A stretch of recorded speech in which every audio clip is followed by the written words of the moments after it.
Podemos começar? Ok. Bom, então, bom dia a todos e a todas, e é com muito gosto que eu estou aqui para conversar convosco, é isso que vou pedir. Eu vou expor, digamos, enfim, um bocadinho esta temática, mas peço-vos que me interrompam quando quiserem. Não obstante, enfim, poderemos ter no fim um período de questões e respostas, mas durante a exposição, se acharem que têm questões a pôr, não hesitem.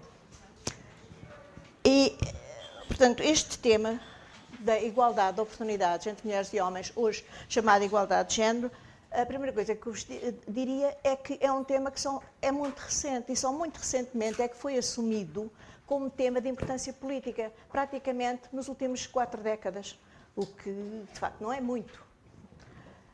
Foi efetivamente a partir de 75 que o tema adquiriu alguma legitimidade política. Não é que não houvesse anteriormente movimentos feministas na sociedade civil, etc., etc., mas em termos de instâncias políticas e de legitimidade política, isto resume-se a 4 décadas.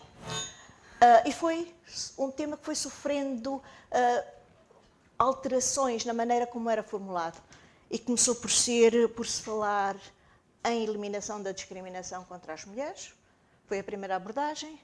Depois passou-se a falar em igualdade de direitos apenas.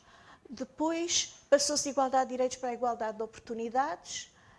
E depois percebeu-se que era bastante mais amplo do que isso. E hoje fala-se em igualdade de género, do anglo-saxónico gender equality, que se refere efetivamente à igualdade entre homens e mulheres, embora por vezes o conceito derive para outras áreas, mas, efetivamente, é a isto que se refere o termo de igualdade de género. As políticas da igualdade de género são políticas relativas à igualdade de direitos, de oportunidades, de sucesso, a igualdades em todas as áreas da vida.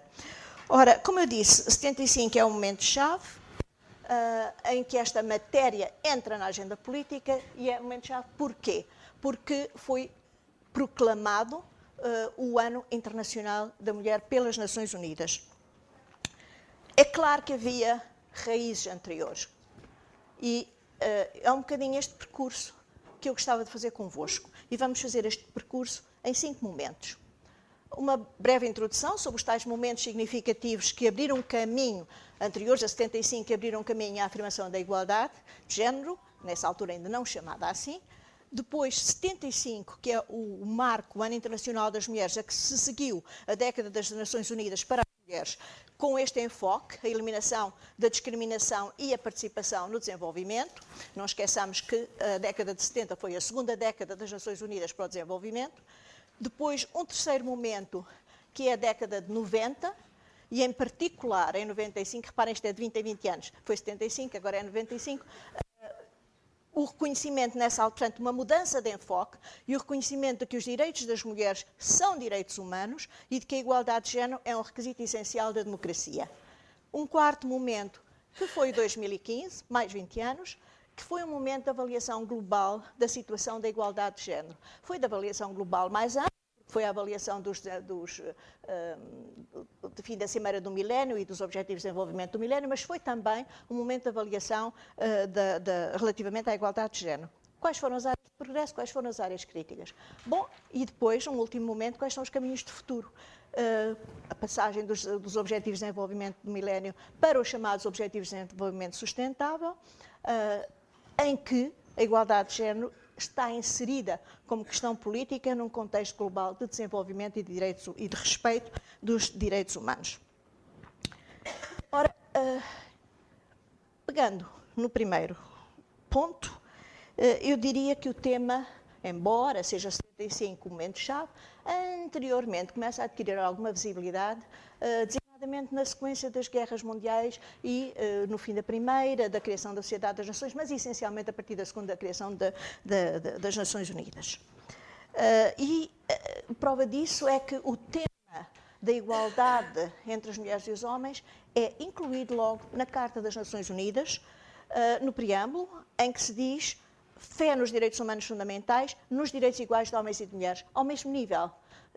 Os direitos fundamentais e os direitos iguais dos homens e das mulheres. Isto é a primeira vez que um instrumento internacional tem esta afirmação. E depois o outro artigo também que completa. Ora, saltando muito rapidamente, também logo a seguir, em 48, a Declaração Universal dos Direitos Humanos retoma o tema. Todos os seres humanos são iguais, sem distinção alguma, de cor, de sexo, etc, etc. Todos são iguais perante a lei. Aliás, devo dizer que esta expressão seres humanos, que está aqui na Declaração, foi também objeto de, ou foi fruto de uma luta e de uma conquista, porque a primeira versão era os direitos do homem. E as mulheres, claro, e as mulheres que participaram nas negociações, na discussão, disseram, contestaram e questionaram o uso da palavra homem, porque significaria a espécie, o sexo, o género, e não o universal. E depois de grande discussão, e depois da votação, o que é normal nestas coisas, foi então decidido que seria seres humanos e não o homem. Claro que isto ainda é matéria de discussão hoje, não é os direitos do homem, os direitos humanos e por aí adiante, até porque nós importámos a nossa tradução do francês, se fosse do inglês Human Rights, teria sido direitos humanos, mas como importamos do francês, são direitos do homem. Mas enfim, isto é outra discussão. Ora, continuando, estes princípios gerais foram depois sendo introduzidos na legislação que foi sendo criada, nos instrumentos que foram sendo criados e, designadamente, nos dois pactos, os direitos civis e políticos e dos direitos económicos, sociais e culturais, portanto, foram sempre integrados em ambos os pactos relativos a estes dois conjuntos de direitos. Se diz que não pode haver qualquer distinção e que a participação cívica, a participação política, os direitos, enfim, todos os direitos sociais, a educação, ao emprego, à saúde, por aí adiante, devem ser gozados em igualdade entre homens e mulheres. Entretanto, e rapidamente, esta primeira fase foi criada também no âmbito das Nações Unidas a Comissão dos Direitos das Mulheres, Commission on Human Rights, criada em 46, é uma comissão funcional do ECOSOC, do Conselho Económico e Social, e teve um mandato, uma consciência de facto que havia uma situação de discriminação, de desvantagem, teve este mandato de análise e de monitorização da situação das mulheres no mundo, identificação dos aspectos específicos de discriminação em função do sexo e propostas para a promoção dos seus direitos. Ora, isto foi feito, foi sendo progressivamente feito e foram sendo dadas respostas através de instrumentos legais. Eu vou só fazer a elencagem dos instrumentos legais que foram sendo adotados, não porque, enfim, essencialmente para vermos as temáticas que eram objeto de resposta porque eram situações de discriminação. E as temáticas eram estas: direitos políticos, portanto, por ordem cronológica, as várias convenções e tratados, direitos políticos, nacionalidade, questões relativas ao casamento, ao tráfico, e também no âmbito das agências, ao trabalho noturno, à igualdade de remuneração, à proteção da maternidade, discriminação em geral, discriminação em matéria de emprego e de ocupação. Portanto, isto foi uma primeira tomada de consciência da discriminação. Mas, ao mesmo tempo que isto ia acontecendo, foi-se percebendo que não é apenas de direitos legais que se trata, mas que se trata também de uma questão de participação na vida social, do desenvolvimento, na vida económica, em tudo isso. E porquê? Lembrar-se-ão, ou saberão que a década de 60 foi chamada a primeira década para o desenvolvimento. Foi uma década em que entraram muitas nações, nas Nações, enfim, muitos países nas Nações Unidas, designadamente países das zonas de países em desenvolvimento, de zonas mais desfavorecidas do mundo, e através dos problemas que esses países foram trazendo, foi-se percebendo também que as mulheres tinham situações de desvantagem e de discriminação. E assim, na primeira década, enfim, no programa da primeira década, nos objetivos da primeira década, em 60, não é referido nada relativamente às mulheres, mas na segunda década isso é incluído. E nos metas e objetivos da segunda década diz-se que o bem-estar das crianças tem que ser promovido, a participação dos jovens deve ser assegurada e a plena integração das mulheres no esforço global de desenvolvimento deve ser encorajada. O que também há aqui uma designação interessante. Um deve ser promovido, no outro deve ser assegurado e o outro deve ser encorajado. Bom, mas adiante. Isto mostra uma primeira tomada, enfim, uma tomada de consciência da comunidade internacional para esta questão. E, portanto, é uma questão legal, por um lado, e é preciso instrumentos legais de resposta às situações de discriminação, mas é também uma questão de participação na vida social, no desenvolvimento e de reconhecimento dessa participação, porque elas participam, elas trabalham. Isso, designadamente, nos países em desenvolvimento, elas participavam, trabalhavam, mas mas o seu contributo não era suficientemente reconhecido. Ora, foi esta combinação da perspectiva jurídica e da perspectiva do desenvolvimento social que conduziu à noção clara de que havia aqui um problema a enfrentar. E então foi, e por proposta das organizações da sociedade civil, foi instituído o Ano Internacional da Mulher em 75. Ora, em 75, e portanto este é o segundo momento em que a gente está neste percurso, em 75 foi decidido e a resolução que o adota diz que se dedica ao ano para promover a igualdade entre homens e mulheres e para assegurar a plena integração das mulheres no esforço global de desenvolvimento. Portanto, um cruzamento aqui de perspectivas, a perspectiva jurídica, de igualdade de direitos, e a perspectiva de reconhecimento das mulheres no desenvolvimento enquanto contribuintes e enquanto beneficiárias. Portanto, era esta dupla perspectiva. Ora, o momento-chave deste ano foi a Conferência Mundial sobre as Mulheres na Cidade do México, cujo tema foi Igualdade, Desenvolvimento e Paz. E conduziu à adoção de um plano de ação e conduziu mais tarde, na Assembleia Geral deste mesmo ano, a adoção de uma década da Mulher para as Nações Unidas. E, como eu disse, este é um momento de legitimação das questões da igualdade como questões políticas. Eu gostaria apenas de chamar a atenção que isto é que há aqui uma coincidência relativamente a Portugal, há aqui uma coincidência interessante, e que eu acho uma coincidência feliz, enfim, ao mesmo tempo que isto se passava a nível internacional, também entre nós. Então,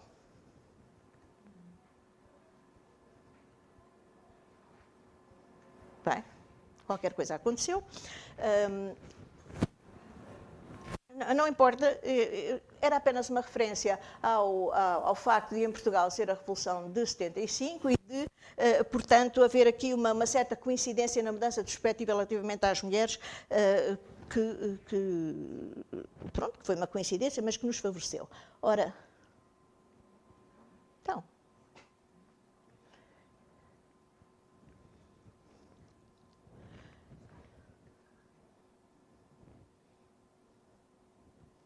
Bom, mas isto era apenas uma observação, mas continuando este percurso, eu diria que durante a década, que foi adotada a nível internacional, durante a década há dois acontecimentos que são significativos. O primeiro é este. O primeiro é que em 80 se faz uma certa avaliação desta década e se começa a descer ao concreto. Enquanto que em 75 apenas enunciávamos grandes princípios, igualdade, desenvolvimento e paz, em 80 há um novo plano, enfim, uma atualização do plano e em que se começa a definir temas prioritários em que essas discriminações existem e que é preciso fazer face. É o emprego, é a saúde, é a educação.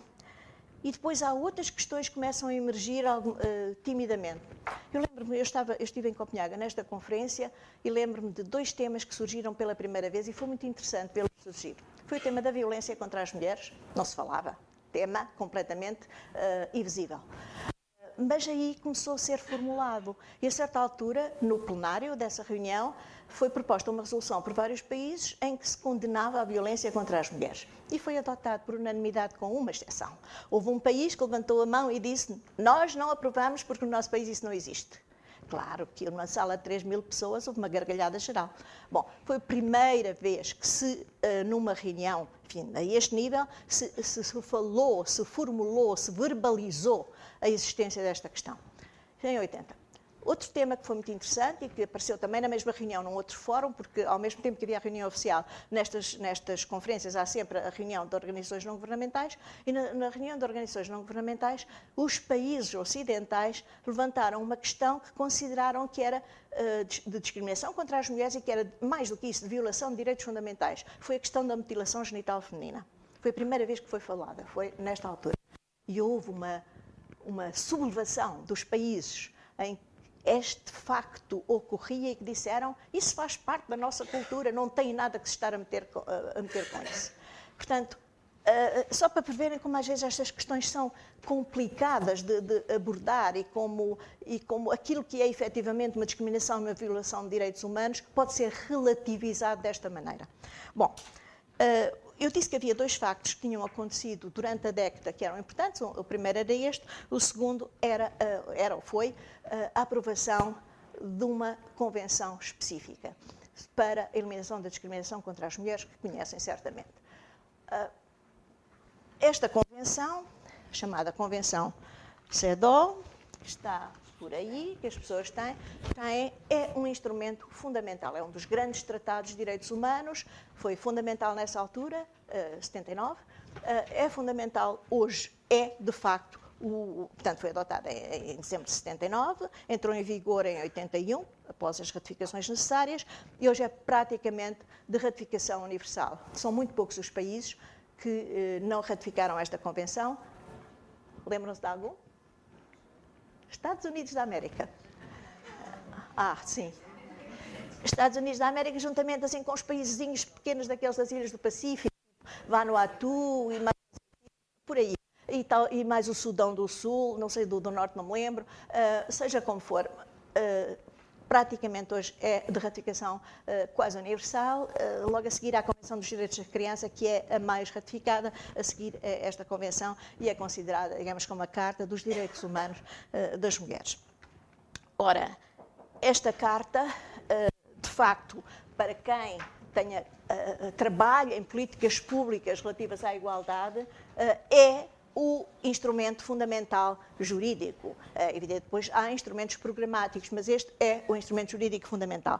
Porque define o que é discriminação, são os primeiros 5 artigos, são generalistas, definição do que é a Convenção, do que é que são as obrigações do Estado nesta matéria, etc. Depois tem artigos específicos sectoriais, que abordam questões como a vida política, a vida pública, a questão da nacionalidade, da educação, do emprego, da saúde, das relações familiares, e também situações mais problemáticas do tráfico, da exploração da prostituição, da situação das mulheres rurais. Porque as mulheres rurais, porque exatamente no momento em que foi aprovada em 79, e com a tomada de consciência da situação das mulheres nos países em desenvolvimento, isto era um tema extremamente importante. Portanto, resumindo e concluindo, o que eu quero dizer é que este instrumento é extremamente importante por estes motivos. E inovador, é um instrumento inovador. Inovador porquê? Em primeiro lugar, porque aborda todos os direitos civis, os direitos políticos, os direitos económicos, sociais e culturais, que estavam e que eram tratados habitualmente de forma separada. Este instrumento aborda-os de uma forma integrada. Segundo, aborda todas as áreas, como eu disse, a educação, o emprego, a vida económica, a saúde, a vida política, a vida familiar e por aí adiante. Depois aborda todas as mulheres. Não é dirigida apenas às crianças ou às mulheres adultas, é dirigida a todas as mulheres, todos os ciclos de vida. E em todas as situações, minorias, migrantes, mulheres com deficiência, portanto, aborda a situação das mulheres. E a todos os níveis. E o que é que quer dizer com isto?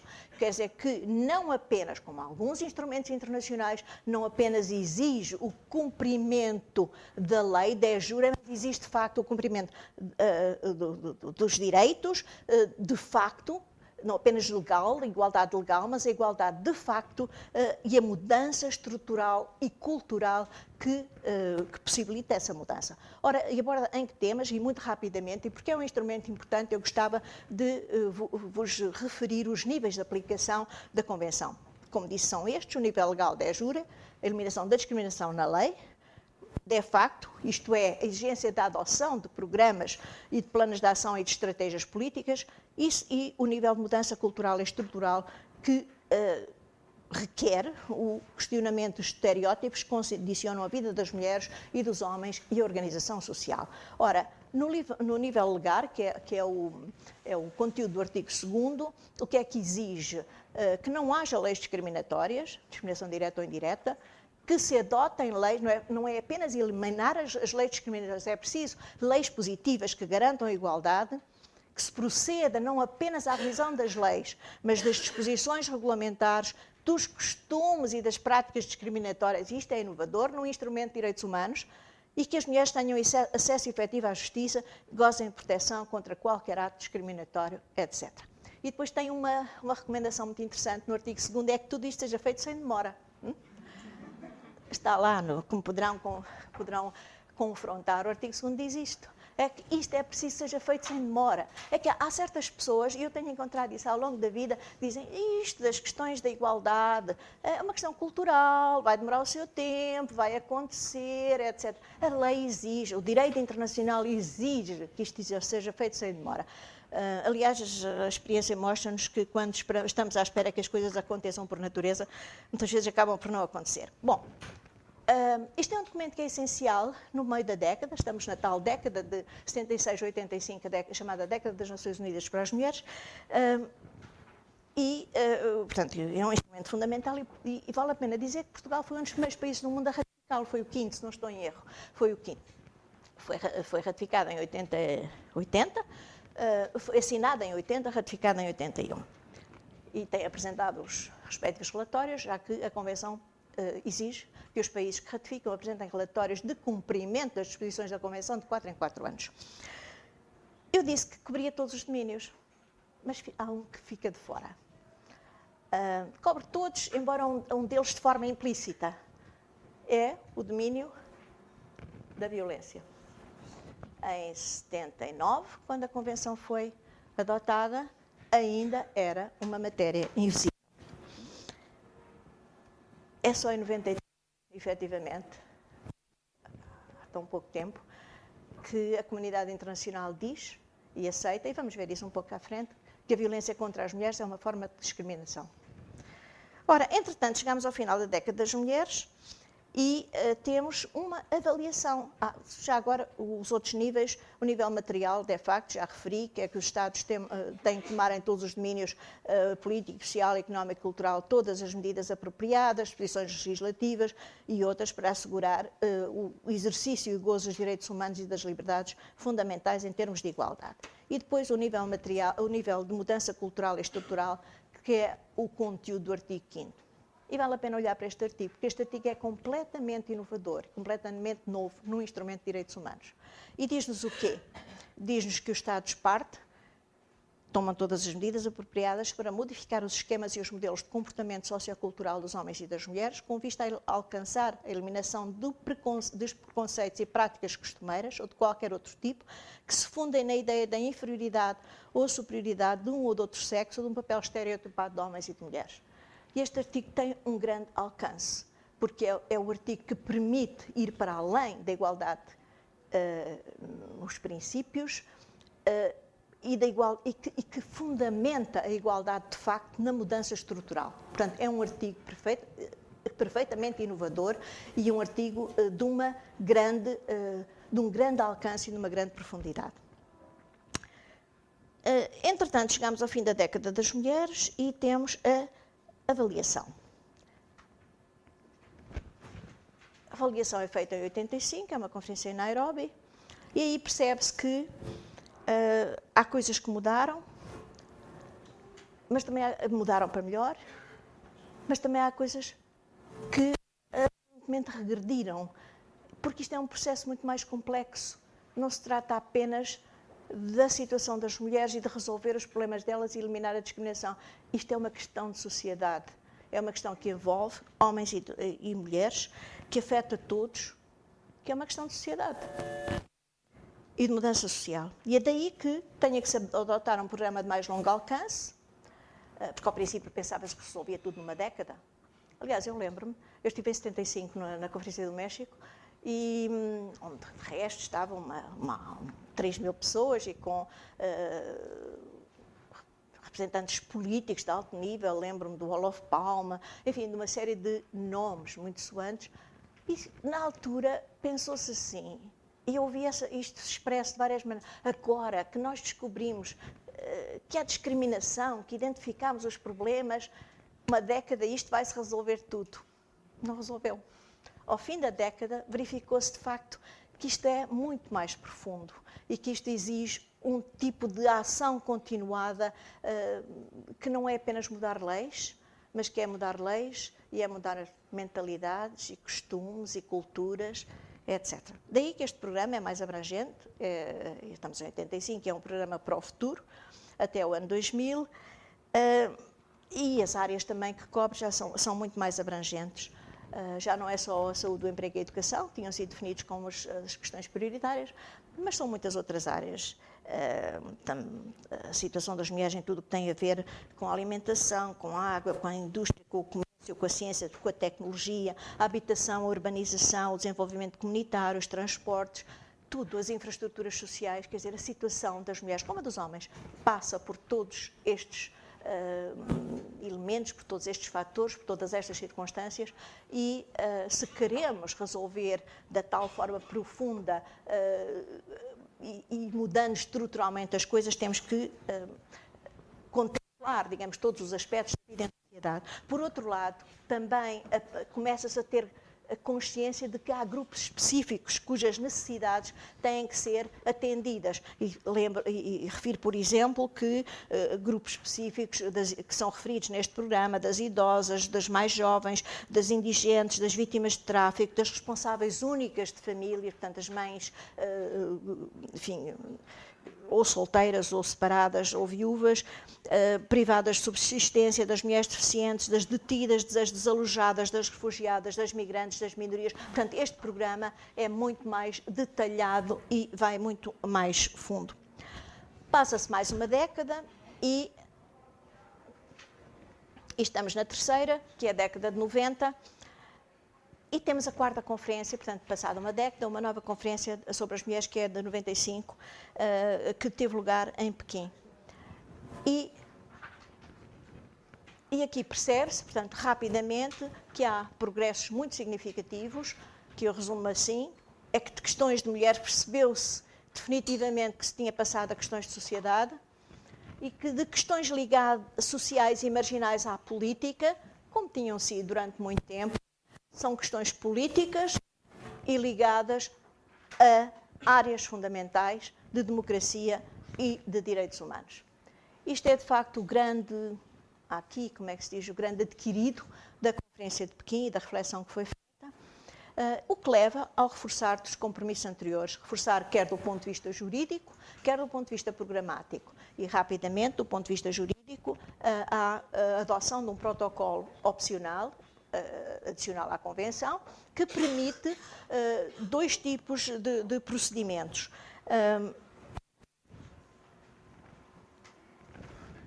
São comunicações, portanto, são queixas, isto é, pessoas individuais ou grupos podem apresentar queixa contra o Estado, uma vez que é o Estado que tem a responsabilidade de fazer cumprir a Convenção, podem apresentar queixa por alegadas, enfim, violações de direitos contemplados na Convenção.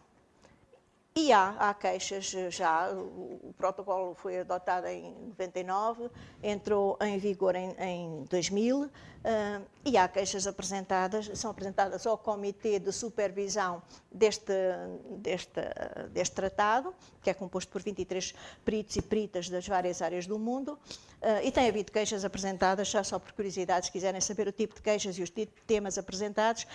Houve queixas por violência doméstica, violência sexual, violação, relativas à proteção da maternidade e direitos reprodutivos, à esterilização não informada e não consentida, a situações pós-divórcio e a partilha de bens, à aquisição da nacionalidade e transmissão da nacionalidade a filhos, ao uso do véu islâmico numa escola, à desigualdade, este foi uma comunicação muito interessante, à desigualdade numa transmissão de um título de nobreza, isto foi aqui na nossa vizinha Espanha, sobre tráfico e exploração, sobre o tratamento degradante em situação de detenção, uma situação de assédio sexual e julgamento baseado em estereótipos, respostas de saúde a casos de violência e abuso, etc.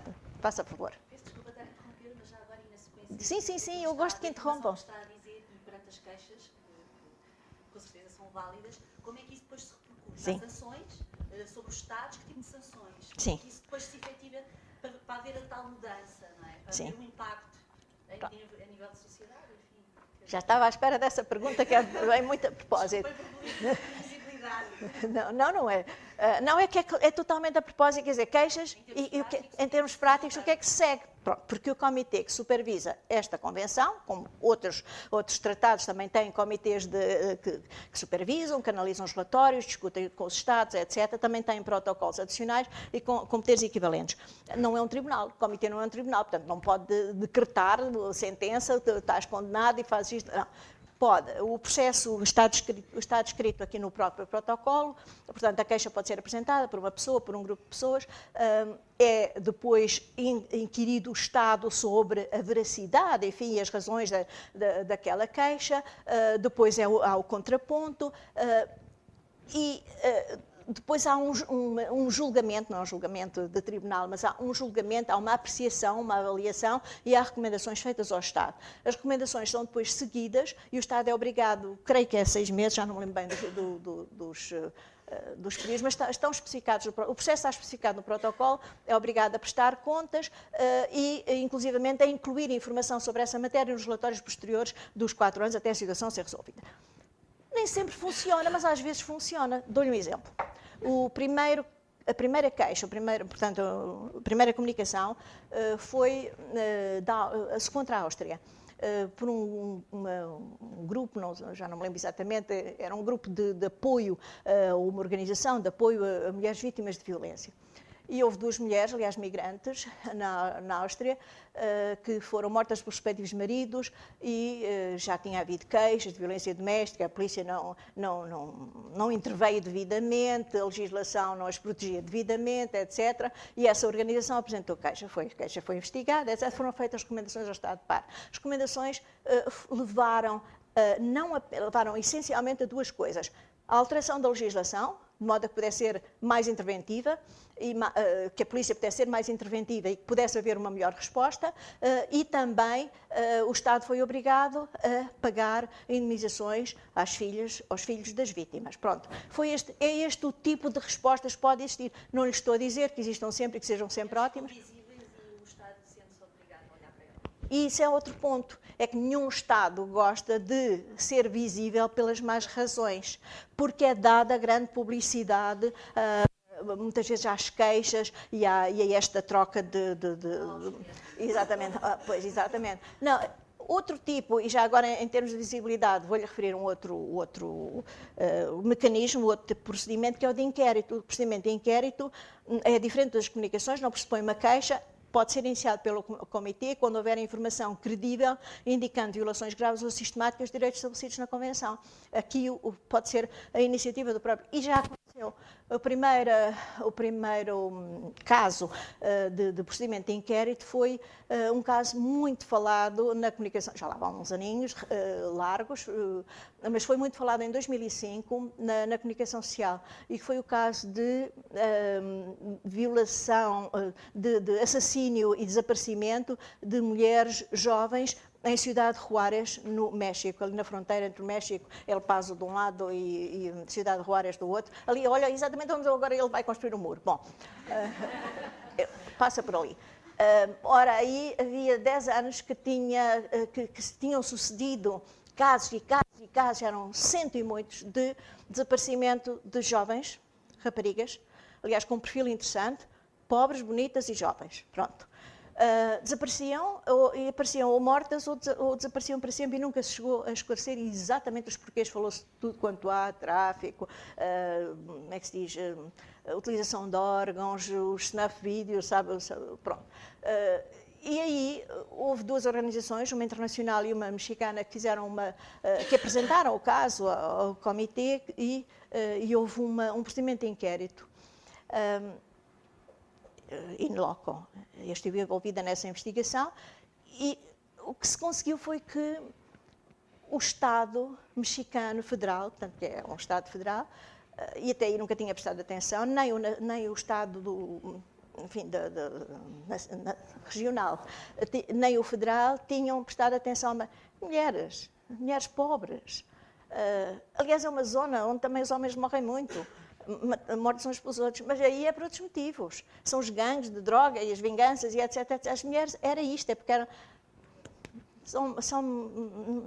não são coisa que se considere, pronto, são pobres, bonitas e jovens, era essencialmente este o padrão.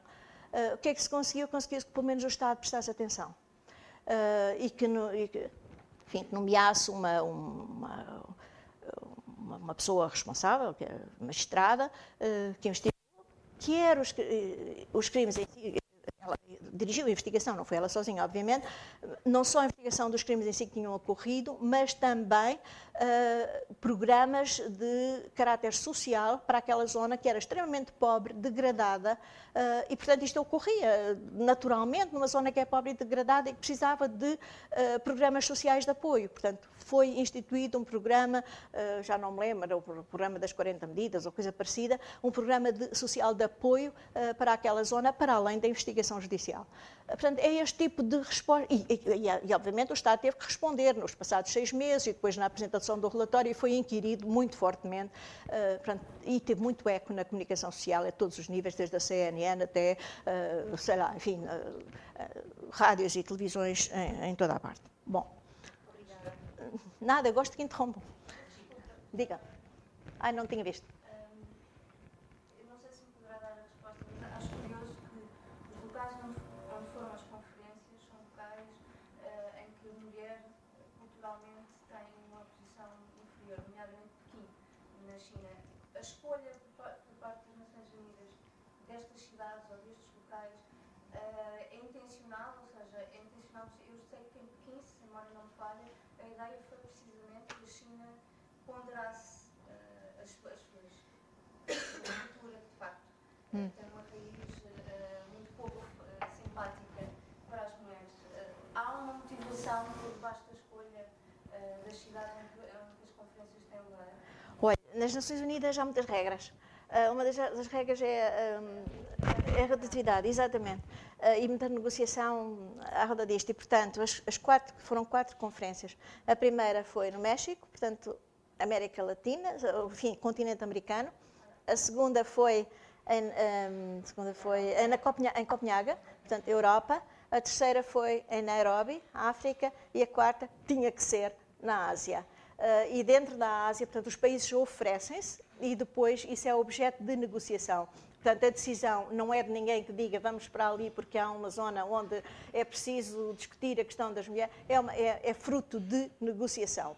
É óbvio que nas negociações invocam-se coisas deste tipo, era muito importante que fosse por isto e por aquilo, mas não obedece a esses critérios, são critérios de negociação e, neste caso, de rotatividade regional. Como muitos outros. Por exemplo, a pertença ao dito Comitê de Supervisão, são 23 peritos também, são tantos para a Europa Ocidental, a Europa Oriental, e a África, e a Ásia, e por aí adiante. É esse tipo de negociações tradicionais das Nações Unidas. Como foi agora, quando foi para o Guterres, também tinha que ser da Europa Oriental e tinha... Bom, não foi. Bom. Eu disse que que a Conferência de Pequim tinha dado origem a um reforço, digamos, das medidas, quer jurídicas, quer programáticas. Portanto, do ponto de vista jurídico foi o protocolo opcional. Do ponto de vista programático, o que é que se fez? Foi, então, ampliar e aprofundar o programa de ação.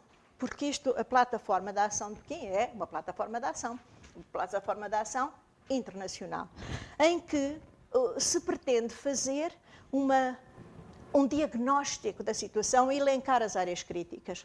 Portanto, a plataforma, em cada uma destas áreas, faz o diagnóstico e propõe medidas. E as áreas críticas que foram elencadas são estas: a pobreza, a educação, a saúde, a violência, a situação das mulheres em conflitos armados, as mulheres e a economia, no poder e na tomada de decisão, nos mecanismos institucionais para o progresso das mulheres, os direitos humanos das mulheres, a questão dos média, das mulheres e o ambiente e a rapariga, isto é, a criança do sexo feminino e os problemas específicos que tem e que nós sabemos que existem, quanto mais não seja, em várias zonas do mundo, a seleção pré-natal e a exclusão das raparigas, o que levou já a que em determinadas zonas do mundo haja excesso do género masculino e menos do género feminino. Enfim, e o que cria um desequilíbrio social, como é, enfim, fácil de perceber.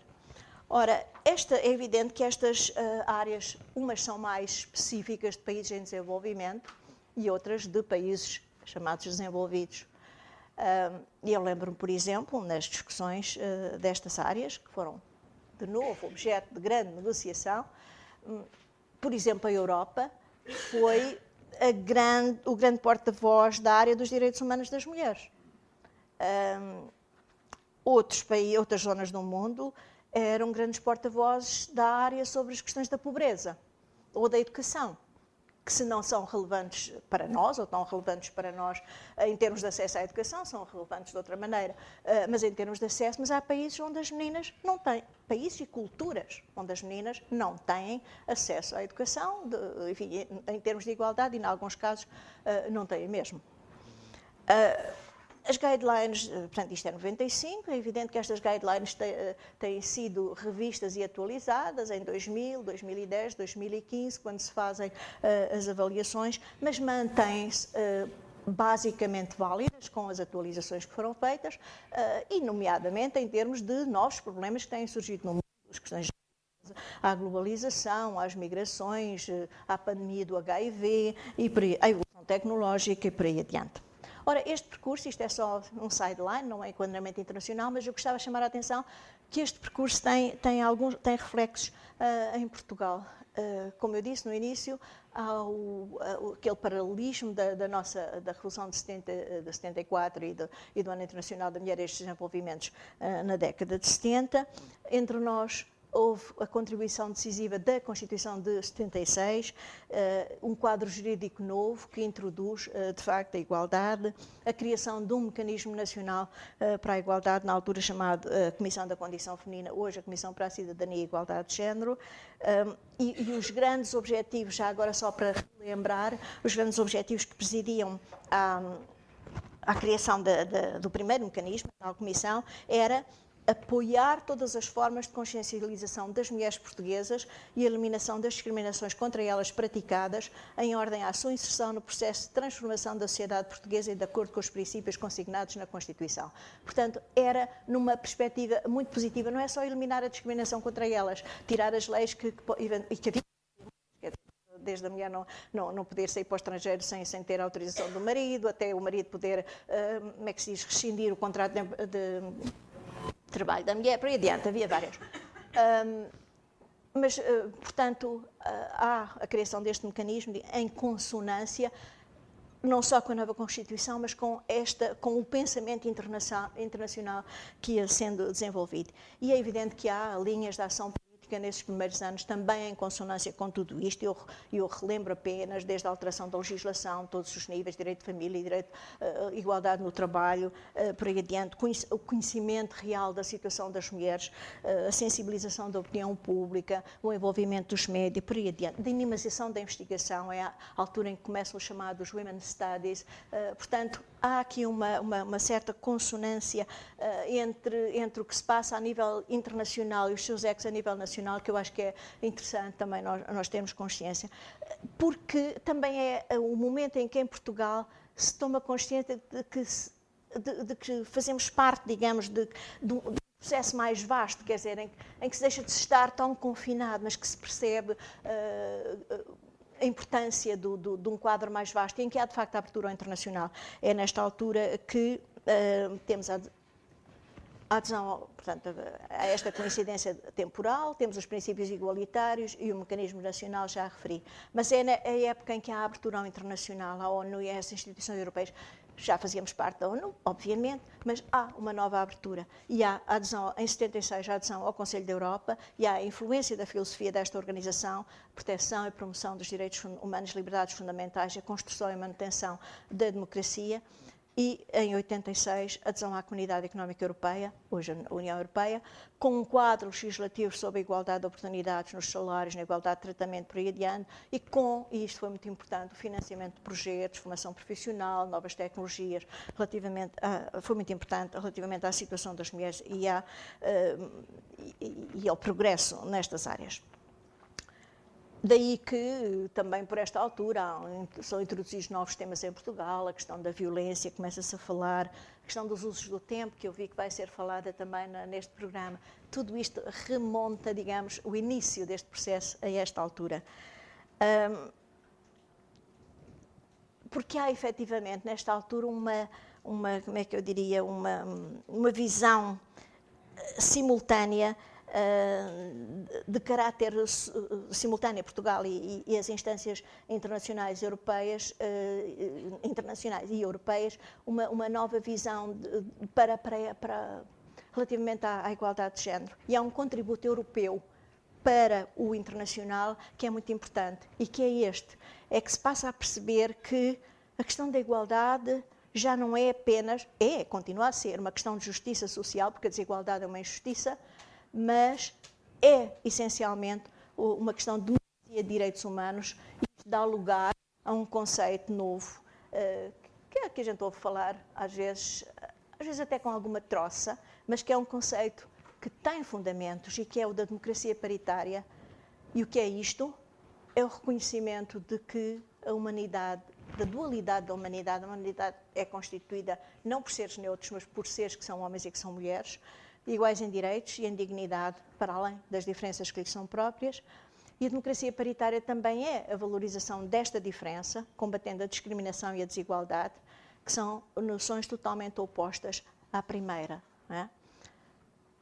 Há diferença. Diferença e desigualdade não são a mesma coisa. Diferença é diferença, desigualdade. Diferença é positiva, desigualdade é negativa.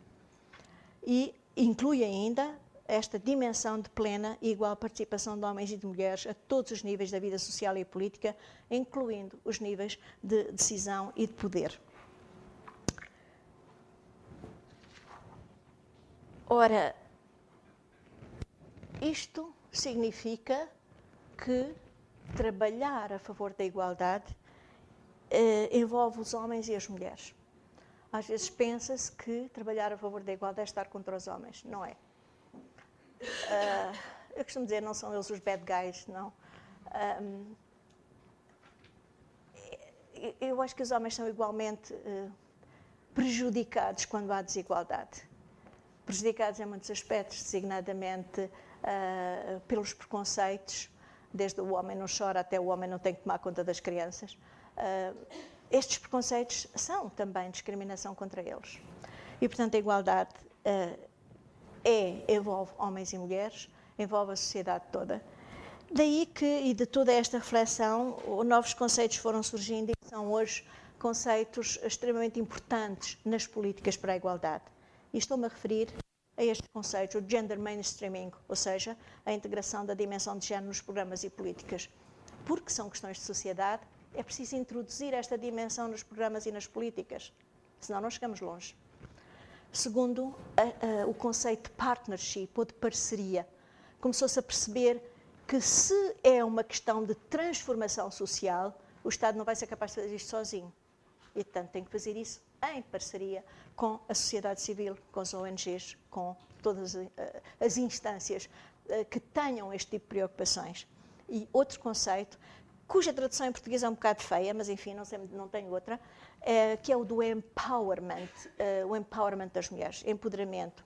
Isto, como disse, não significa mulheres contra homens, significa que elas tenham o acesso ao poder e à decisão, significando que devem ser cidadãs de parte inteira, contribuintes de todos os processos de desenvolvimento e decisoras do seu próprio destino, tal como os homens. Isto são conceitos que hoje, nas políticas para a igualdade a nível internacional, se lerem, se conhecerem, se entrarem em contacto com programas, com guidelines, com seja o que for, são conceitos que nos aparecem sistematicamente, porque são importantes nas políticas públicas para a igualdade, a integração desta dimensão de género, estes programas serem feitos em parceria com a sociedade e este conceito do empowerment das mulheres, isto é, da capacidade de serem intervenientes de corpo inteiro na mudança social.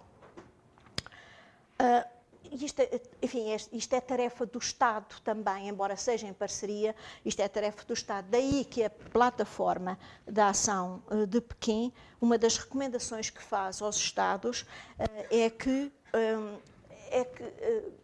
tenham planos para a igualdade.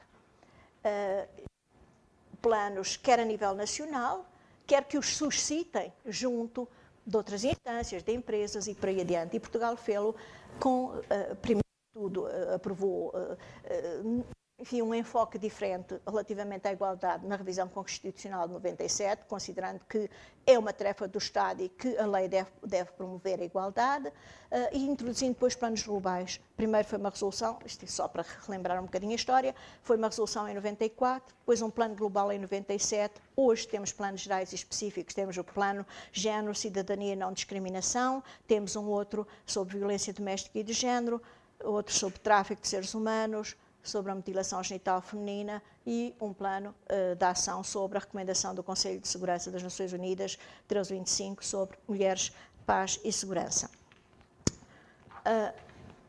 Portanto, isto era apenas para dizer que o processo nacional se integra plenamente neste processo internacional, nesta década de 90, que foi uma década fundamental. Eu acho que lembrar-se-ão com certeza que a década de 90 foi uma década em que, a nível internacional, designadamente as Nações Unidas, se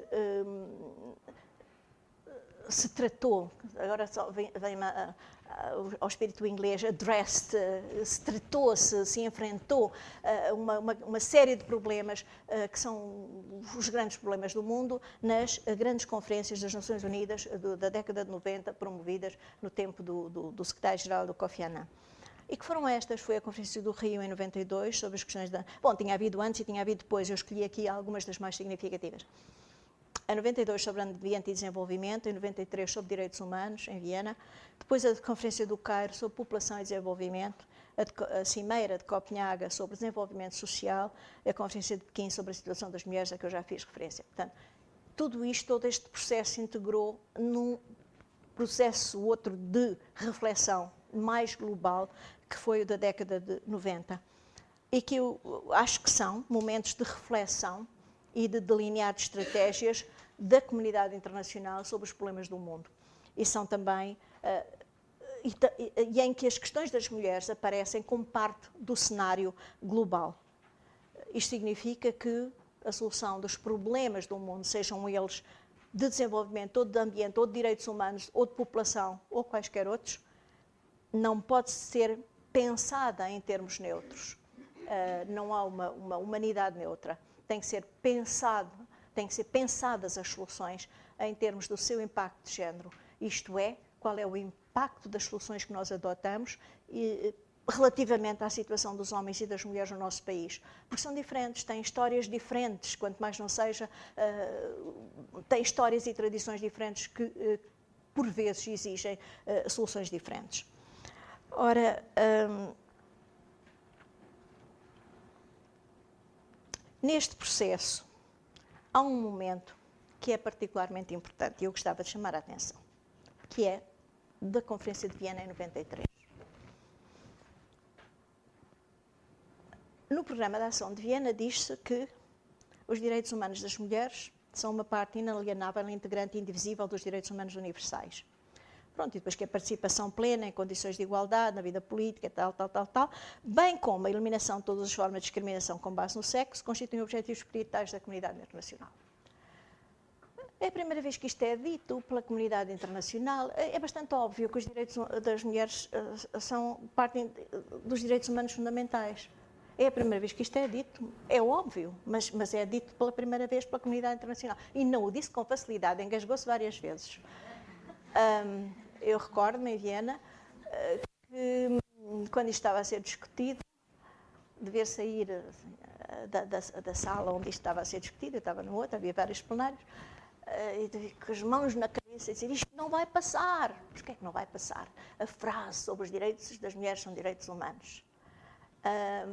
Porque havia países que se opunham. É curioso, não é?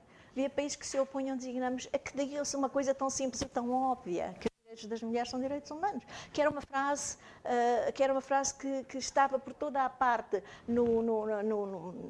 digamos, no edifício das Nações Unidas em Viena, que é um edifício com vários pisos. Nos pisos de baixo estavam as organizações não governamentais, nos pisos de cima estavam as reuniões oficiais, e nos pisos de baixo em que estavam as organizações não governamentais, com todo o género de stands e tudo, como sabem que é o costume, esta frase circulava em pins, em posters, em tudo quanto há. Women's rights are human rights. E pela pressão da sociedade civil, das organizações não governamentais, é que passa uma frase destas. Porque os representantes oficiais, alguns deles ficaram com ela entalada na garganta durante muito tempo. Aliás, tentaram várias vezes, em reuniões posteriores, como é que se diz, contestar, querer alterar, só que há uma regra das Nações Unidas que é agreed text, não se mexe. Portanto, o texto que já esteja acordado não se mexe. Foi o que nos salvou, porque senão esta frase já tinha ido à vida.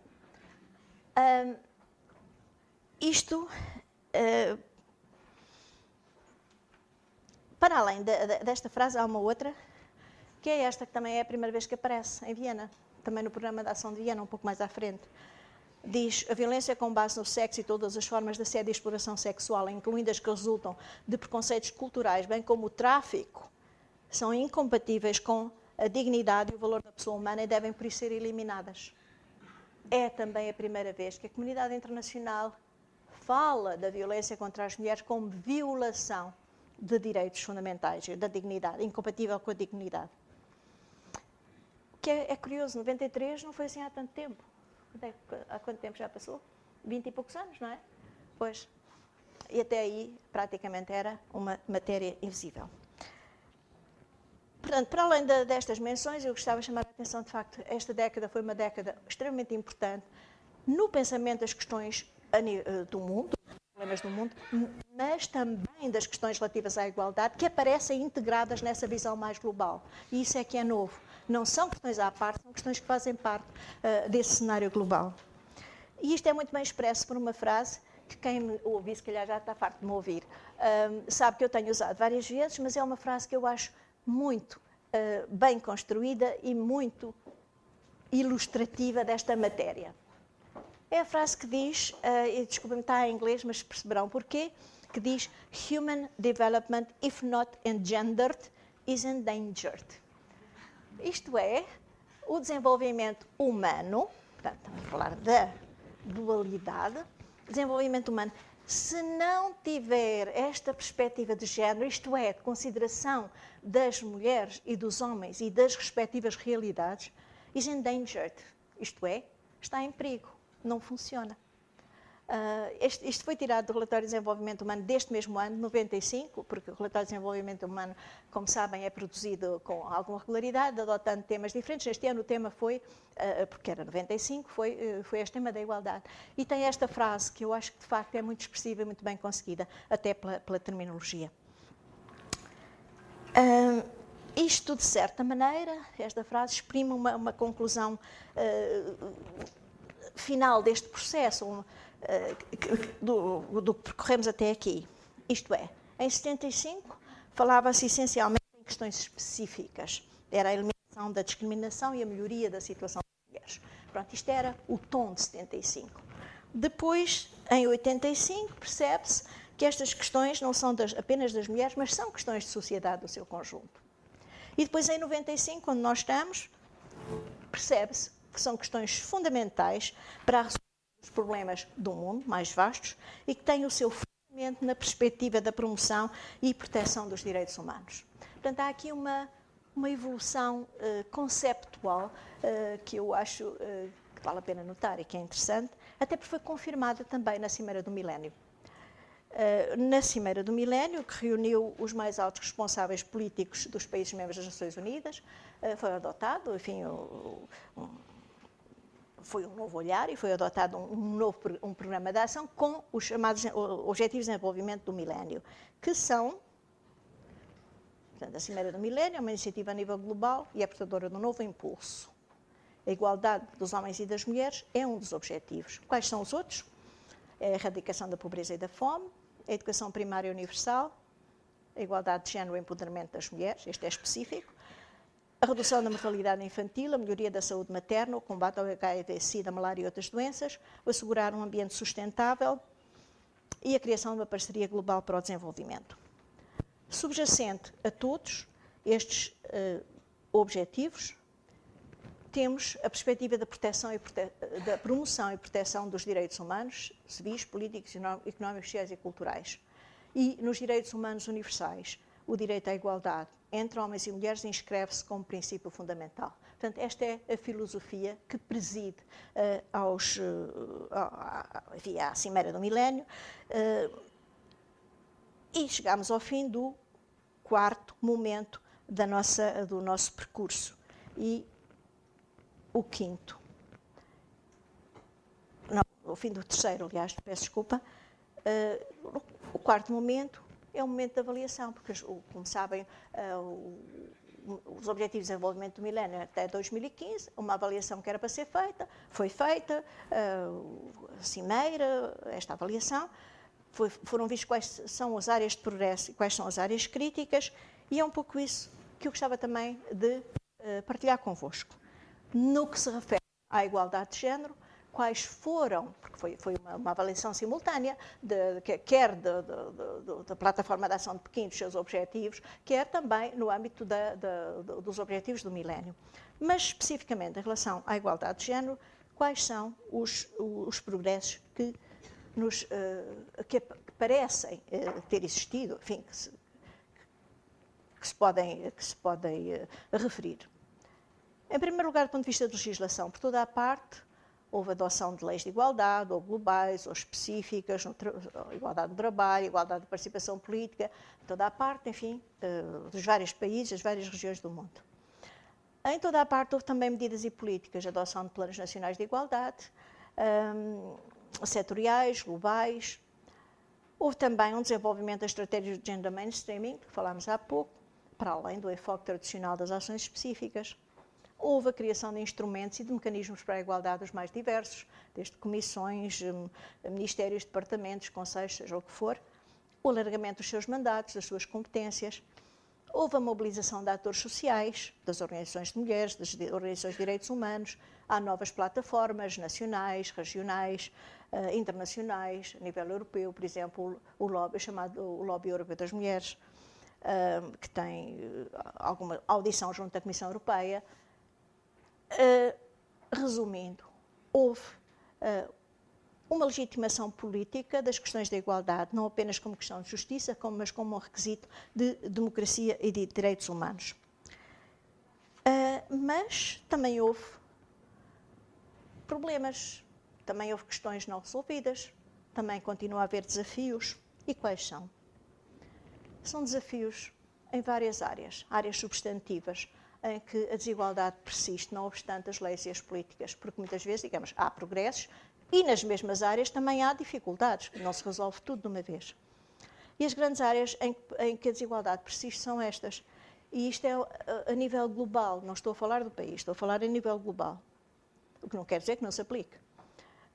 É da discriminação no mercado de trabalho, da marginalização da tomada de decisão política, da violência de género, e a persistência, aliás, subjacente a todos, a persistência de estereótipos sexistas.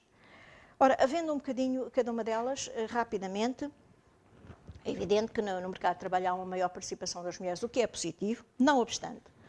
Continua a haver uma discriminação horizontal, isto é, áreas próprias, umas mais próprias para mulheres, outras mais próprias para homens, e vertical, isto é, a dificuldade de atingir, ou a maior dificuldade de atingir os níveis, enfim, os níveis proibidos, os níveis mais altos, habitualmente chamado teto de vidro, mesmo quando têm mais escolaridade, que é o caso do nosso país. As mulheres têm, em termos de percentagem, são mais a entrar nas universidades, são mais a sair das universidades, não obstante quando a gente chega aos níveis de decisão, seja onde for. Isso não tem correspondência.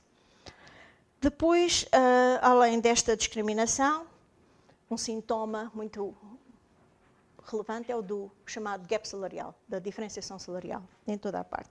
Eu fui olhar para o relatório do World Economic Forum, que foi do passado mês de outubro de 2016, enfim, que foi difundido nessa altura, The Global Gender Pay Gap, para verificar coisas muito interessantes.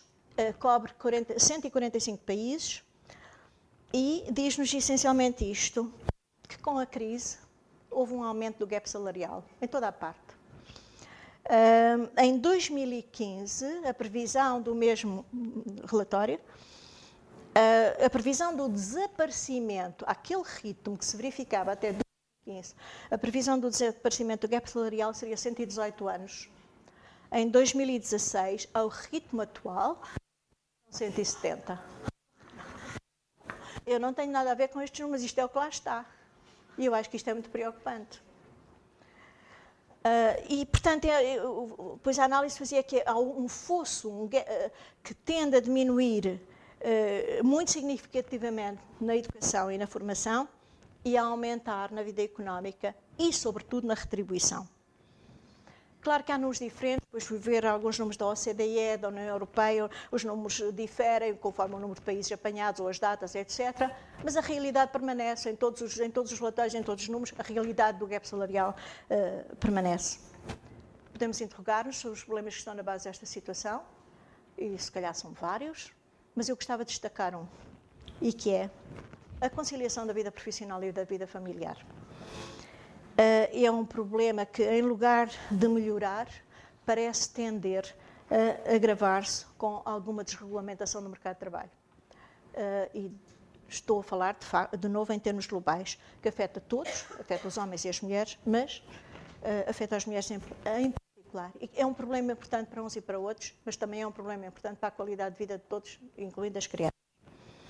O segundo ponto é o da marginalização da tomada de decisão política e económica. Apesar das leis da paridade, fui também ver alguns dados, e designadamente da União Interparlamentar. E na União Interparlamentar, portanto, que faz a recolha regular dos dados da presença das mulheres e dos homens nos parlamentos. E segundo dados de dezembro de passado, 2016, nos parlamentos nacionais a percentagem, em média, andava pelos 22-23%. Portanto, aqueles que têm o lower single, como é que se diz, câmara baixa ou apenas uma câmara, era 23,1%, e nos que têm duas câmaras, o Senado, 22,5%. Portanto, entre os 22 e os 23%. Em 2000 eram, respectivamente, 13,9% e 13,4%. Houve aqui um aumento de cerca de 9%. Com este ritmo também não vamos muito longe rapidamente, sobretudo tendo em conta que, segundo o Conselho da Europa, o limiar de paridade que deveria ser respeitado é 40% de cada sexo. Não é o 50-50, porque, digamos, se calhar a vida não é matemática, mas pelo menos 40% de cada sexo é o que é considerado pelo Conselho da Europa o limiar de paridade. Estamos bastante longe e a este ritmo não chegaremos lá tão depressa. Claro que também há países, né, isto são médias, também há países em que, precisamente porque a vida não é matemática, em que até há parlamentos com mais de 60% de mulheres. Mas também há outros que têm zero. Por acaso sabem qual é o país que tem a maior porcentagem de mulheres?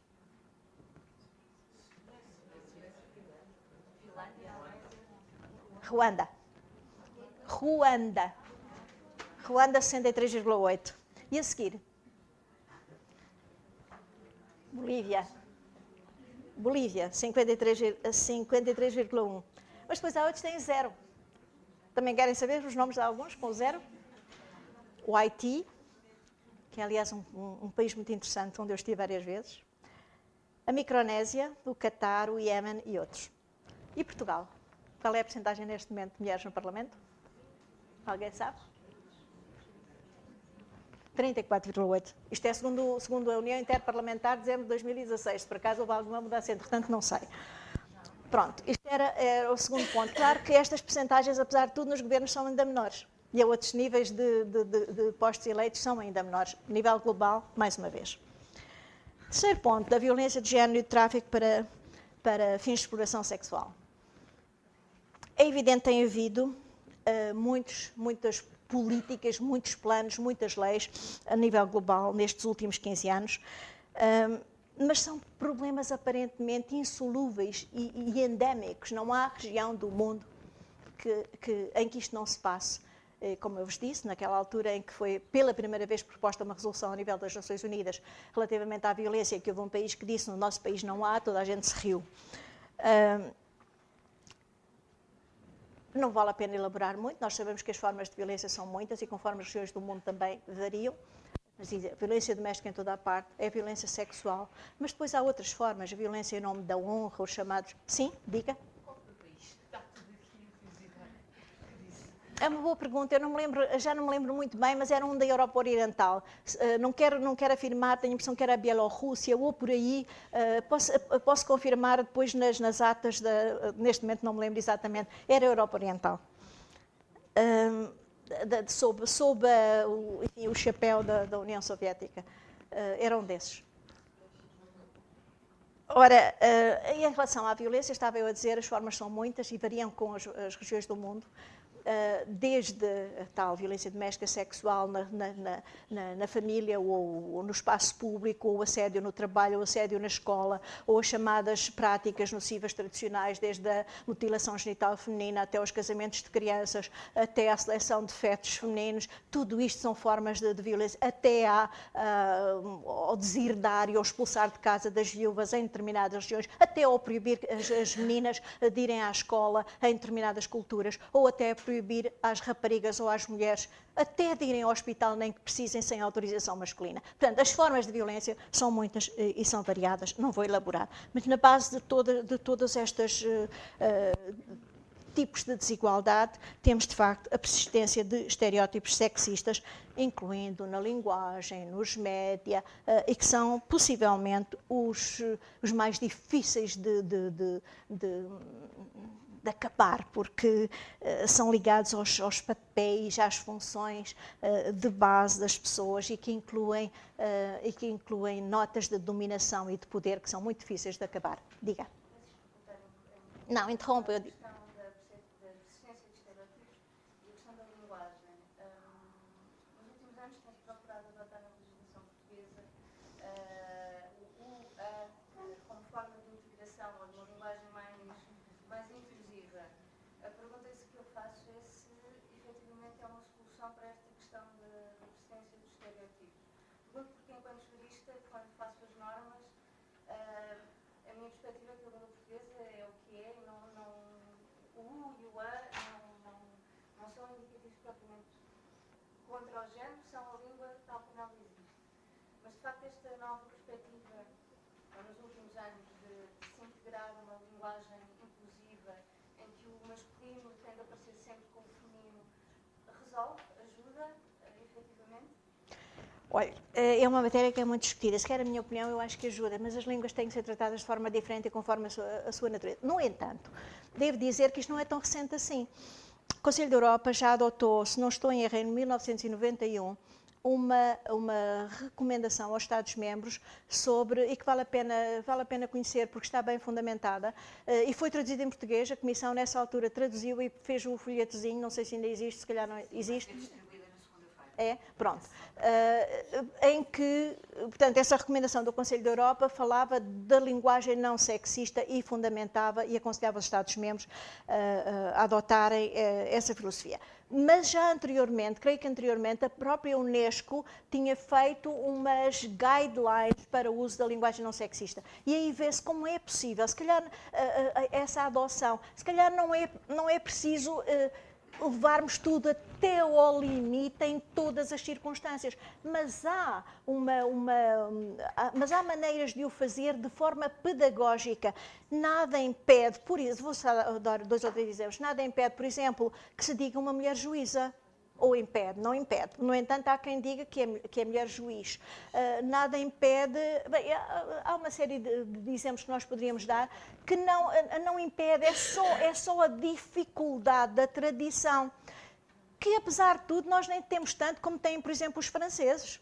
Os franceses têm ainda mais dificuldade do que nós temos em feminizar profissões e, portanto, continuam ainda a dizer muitas vezes no masculino. Apesar de tudo, nós tivemos alguma flexibilidade para feminizar profissões, títulos, etc. Mas eu penso que isto é uma matéria que pode ser progressivamente melhorada sem que tudo se torne extremamente pesado. Usa. Não é necessário sempre, mas há maneiras de simplificar e de flexibilizar que podem ajudar a essa tomada de consciência. Porque se o não fizermos, de facto, o homem continua a ser o padrão universal. Não é? E não é. Ora, eu estava a falar dos desafios, estes são em áreas substantivas, mas há outros. E já agora, rapidamente, é a não consideração da igualdade de género como uma questão estrutural e horizontal a toda a sociedade. Isto é uma das dificuldades que foi, digamos, nas avaliações de 2015, foi ainda considerada que existe. Ainda há zonas, ainda há regiões, ainda há países em que isto é um bocadinho uma questão à parte. Não obstante esta filosofia a nível institucional, político, internacional, de que é uma questão política e que é uma questão central à sociedade, isto ainda não foi assimilado em todas as regiões e em todos os países. Segundo aspecto que é importante e que é uma dificuldade é a tendência crescente a encarar a discriminação como uma forma de discriminação entre outras, esquecendo a sua especificidade e natureza próprias.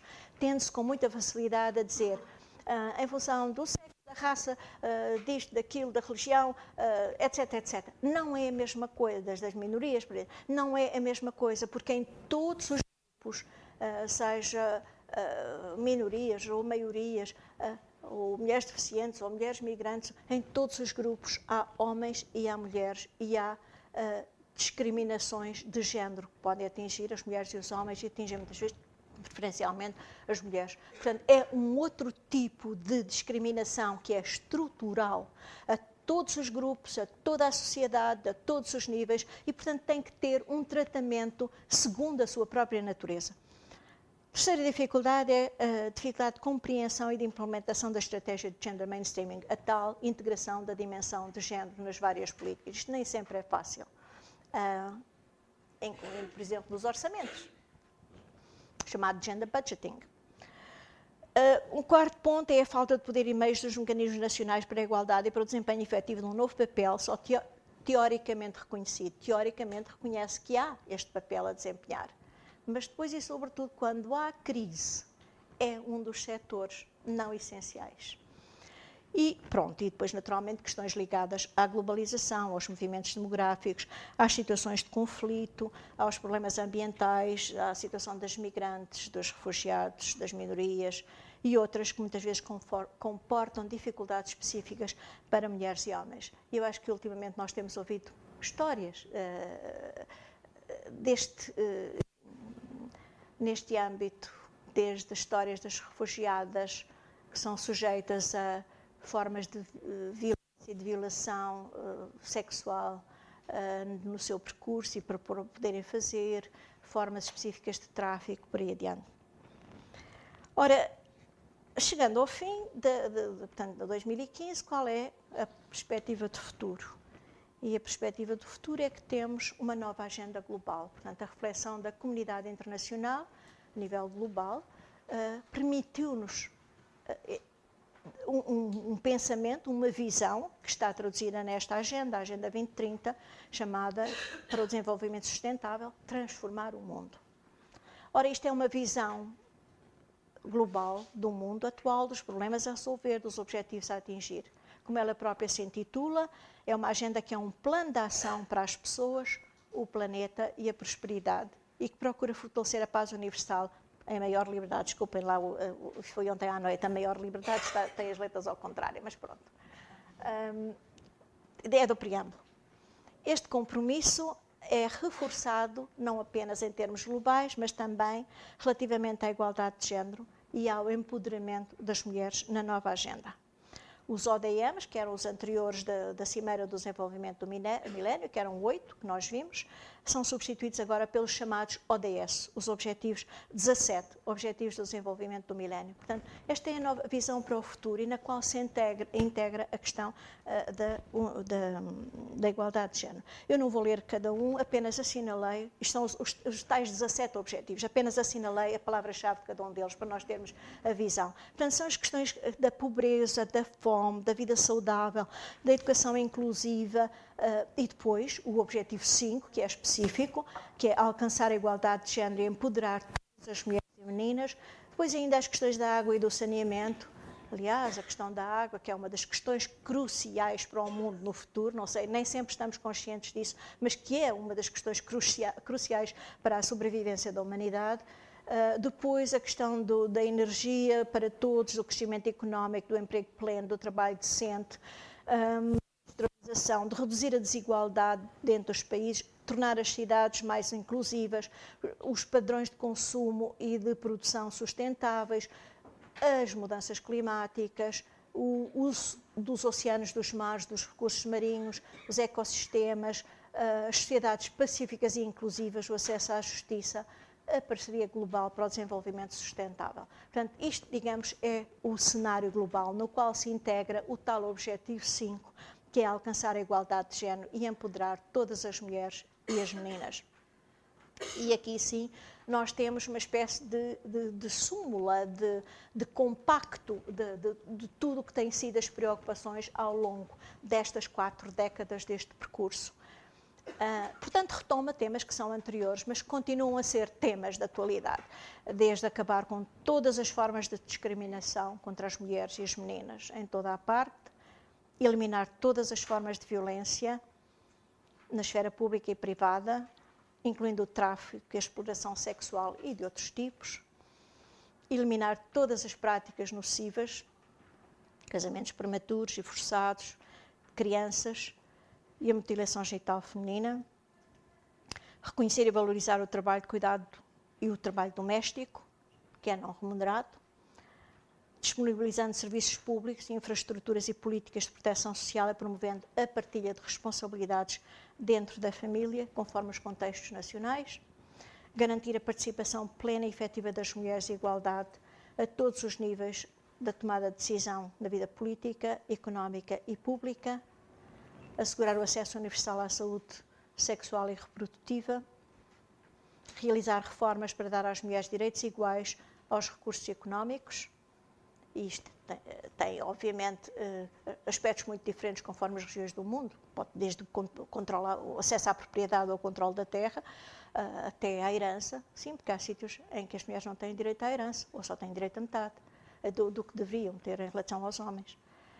Os recursos naturais, enfim, de acordo com as leis nacionais, estimular o uso da tecnologia, em particular tecnologias de informação e comunicação, para promover o empoderamento das mulheres, adotar e fornecer políticas sólidas e legislação aplicável para a promoção da igualdade de género, etc., etc. Portanto, estes são, do ponto de vista da igualdade de género, são as guidelines para o futuro no âmbito deste programa mais global que é a Agenda 2030. Não tem aqui temas novos, nem precisa ter. Mas tem aqui os temas fundamentais que, vindo do passado, têm tido respostas progressivas, mas que não têm ainda respostas completas. Penso que, e vou concluir com isto, é importante que seja plenamente assumido na agenda para o futuro, portanto, a nível internacional, e é essa a perspectiva em que nos colocamos hoje, que seja plenamente assumido que esta perspectiva da igualdade de género faz parte do cenário mais global do desenvolvimento e do olhar ao futuro. É claro que nesta ótica e neste debate, a Europa e as instituições europeias têm posto um ênfase particular, têm tido uma voz própria e têm posto um ênfase particular nos direitos humanos como quadro de referência para os objetivos da igualdade. Isto é particularmente, portanto, muito brevemente, vou só indicar os aspectos fundamentais, quer do Conselho da Europa, quer da Comunidade Europeia, ou, enfim, da União Europeia, que são as duas instâncias regionais em que nós nos integramos, para vermos só como é que, na perspectiva regional, na perspectiva europeia, isto cruza com a perspectiva internacional. E assim, por exemplo, no Conselho da Europa, desde o início, desde os anos 90, a igualdade de mulheres e homens em dignidade e direitos nos aparece como requisito da democracia e direitos humanos, a tal democracia paritária de que já falámos. Outra vertente do Conselho da Europa é a proteção dos direitos humanos fundamentais, a luta contra a violência, contra a prostituição, contra o tráfico. Referência às duas convenções contra o tráfico, que é de 2005, e a Convenção Europeia para a Prevenção e Combate à Violência contra as Mulheres e a Violência Doméstica de 2011, a chamada Convenção de Istambul, que Portugal foi o primeiro país europeu a ratificar, se não estou em erro, creio que foi. E depois muitas recomendações sobre temas variados que fomos abordando ao longo desta exposição, desde a participação equilibrada na vida política, a conciliação da vida profissional e familiar, a violência e o tráfico, a linguagem não sexista, é uma recomendação, creio que de 91, a imagem da mulher nos média, a igualdade de oportunidades na educação, o mainstreaming de género, por aí adiante. Qual é a estratégia hoje do Conselho da Europa? Está em vigor esta estratégia chamada 2014-2017, Estratégia para a Igualdade.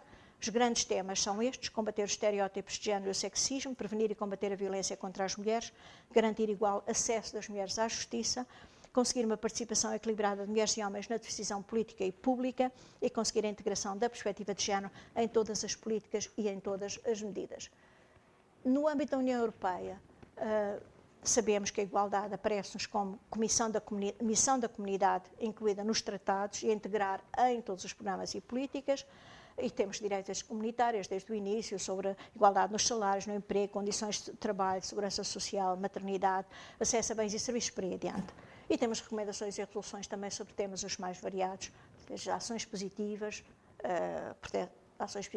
que na linguagem da Convenção se chamam medidas especiais temporárias para acelerar a igualdade, mas digamos a filosofia é a mesma, é permitir que em situações de grande desigualdade se apresse o processo da igualdade e não se fique à espera da tal evolução natural.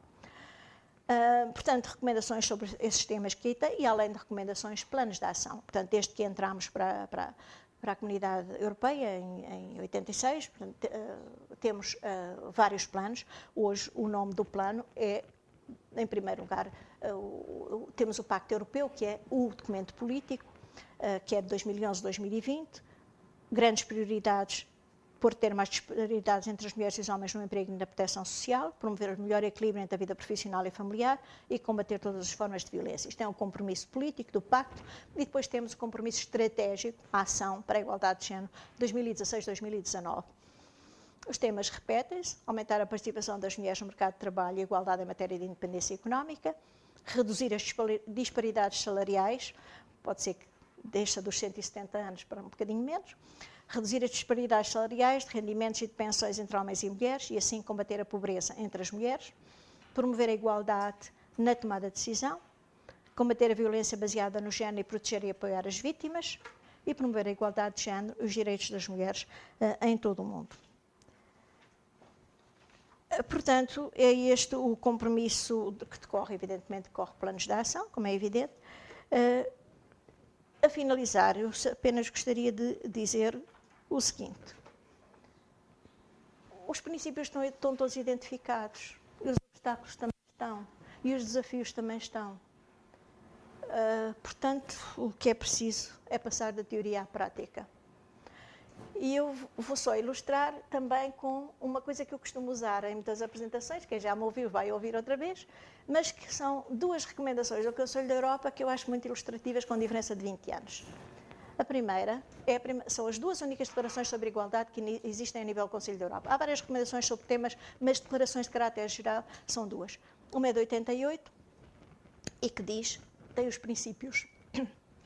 A igualdade das mulheres e dos homens é um princípio que decorre dos direitos da pessoa humana. A igualdade dos homens e das mulheres, reparem que num sítio é mulheres e homens e no outro é homens e mulheres, vive ao equilíbrio. A igualdade dos homens e das mulheres é uma condição essencial da democracia e uma exigência de justiça social. Depois temos outra, 20 anos depois, praticamente, que diz, e é o título, tornar a igualdade de género uma realidade. Portanto, princípios já não precisamos mais. Precisamos é de passar à prática. E isto é um desafio para todos os países. Portanto, há hoje uma noção muito clara a nível internacional das instâncias políticas de que de que a igualdade é um requisito de democracia, é uma condição, uma exigência de justiça social e é um requisito também relativamente a direitos humanos. Não sempre se passa à prática, mas penso que este é o desafio que permanece e que é preciso dar resposta.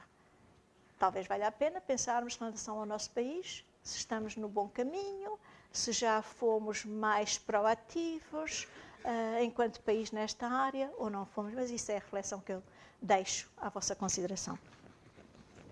E estou disponível se souber responder a alguma pergunta. Não é possível.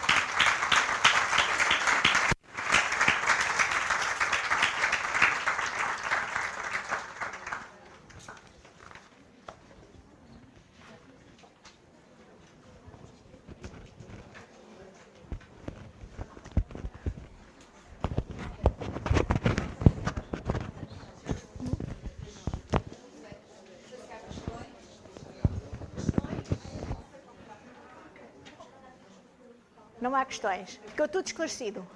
Ok. Eu pedia-vos o favor de preencherem esta pequenina folhinha